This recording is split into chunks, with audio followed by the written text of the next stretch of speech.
Hello everyone. आशा करती हूँ कि आप सब लोग अपने घर में सुरक्षित होंगे। तो मैं आज आपको ब्यूटी एंड वेलनेस का लेवल 2 यूनिट 1 का सेशन 2 फिजिकल वेलनेस के बारे में साझा करना चाहूँगी। व्यायाम और शारीरिक गतिविधि मुख्य रूप से 4 श्रेणियों में आती है, जैसे कि सहन शक्ति, बल, संतुलन और लचीलापन। अधिकांश लोग एक प्रकार की गतिविधि पर ही ध्यान देते हैं। यह बिल्कुल गलत है, जबकि हमें चारों श्रेणियों पर सामान्य रूप से ध्यान देना चाहिए। अब जो हमारी फिजिकल वेलनेस की जो श्रेणियाँ हैं, 4 श्रेणियाँ, मैं उनके बारे में आपको बताना चाहूँगी थोड़ा थोड़ा। जैसे कि सबसे पहले है सहन शक्ति।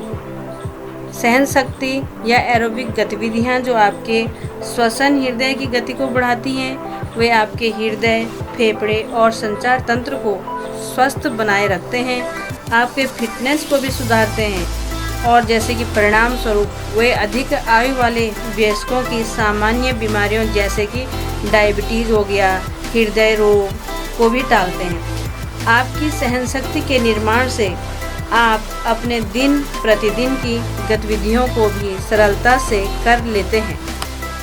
अब मैं सहन शक्ति के कुछ उदाहरण दूंगी, जैसे कि कठोर कार्य करना, जोतना, बटोरना, खोदना और डांस करना को बोला, जैसे नृत्य करना, तैरना, बाइकिंग, साइकिलिंग या पहाड़ियाँ चढ़ना, टेनिस खेलना या बास्केटबॉल खेलना।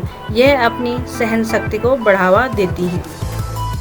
अब हम बात करेंगे स्ट्रेंथ पे, यानी कि शक्तिवर्धक। व्यायाम से आपकी मांसपेशियां शक्तिशाली होती हैं। शक्ति में छोटी से छोटी बढ़ोतरी से आपकी स्वतंत्र रहने की क्षमता और दिन प्रतिदिन की गतिविधियों को करने, जैसे सीढ़ियां चढ़ना, व्यायाम को शक्तिवर्धक या प्रतिरोधक भी कहा जाता है। अब मैं आपको स्ट्रेंथ बढ़ाने के लिए कुछ उदाहरण दूंगी, जैसे कि वेट लिफ्टिंग। किसी भी फिटनेस प्रोग्राम के लिए वेट लिफ्टिंग एक महत्वपूर्ण हिस्सा है। एरोबिक एक्सरसाइज के साथ मिश्रित कर वेट लिफ्टिंग से आपकी शक्ति बढ़ सकती है, मांसपेशियां टोन हो सकती हैं और आपके फैट को कम करने में सहायता दे सकती हैं। वेट लिफ्टिंग के अंतर्गत आने वाली एक्सरसाइज के मैं अब नाम बताना चाहूँगी। Chest press, bent over, triceps extension, biceps curl with dumbbell, knee extension आदि। अब मैं आपको संतुलन के बारे में बताना चाहूँगी। संतुलन व्यायाम हमें गिरने से बचाते हैं। चलते चलते गिरना अधिक आयु के लोगों में सामान्य हो जाता है। शरीर के निचले भाग के व्यायाम हमारा संतुलन बढ़ाते हैं। उदाहरण के तौर पर जैसे कि एक पैर पर खड़ा होना। अब मैं आपको बताऊंगी लचीलेपन के बारे में। लचीलापन व्यायाम अपनी मांसपेशियों, खिंचाव और अपने शरीर को लचीला रहने में मदद कर सकता है। लचीले होने से आप अन्य अभ्यासों के लिए तथा अपनी दैनिक गतिविधियों के लिए अधिक स्वतंत्रता प्राप्त कर सकते हैं। अब मैं योग के बारे में आपको बताना चाहूँगी। योग के अभ्यास का अर्थ है आपके शरीर और मन दोनों का अभ्यास करना।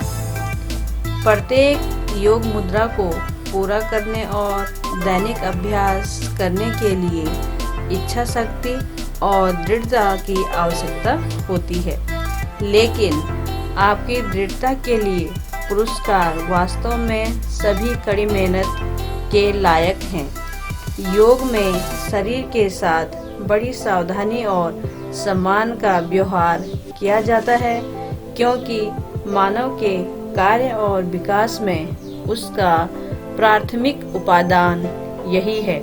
योगा व्यायाम शरीर के संचालन में सुधार करता है, पेट के अंगों को उत्तेजित करता है और ग्रंथियों की तंत्र पर दबाव डालता है, जो सामान्यतः अच्छे स्वास्थ्य का कारण बनता है।